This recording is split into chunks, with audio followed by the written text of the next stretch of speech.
Hey guys, in this video, I'm going to show you the best spot for infinite vegetable and fruit farming in Crimson Desert. First things first, head to this side of the map. This is at the southernmost village of the Hernand region in the Sunset Valley.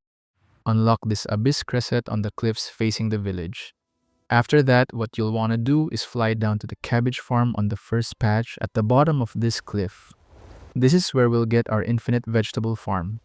You can pick these up one by one, or if you have the Cuckoo Gardener's pack, equipping and activating the skill here will instantly collect all the cabbage in this area.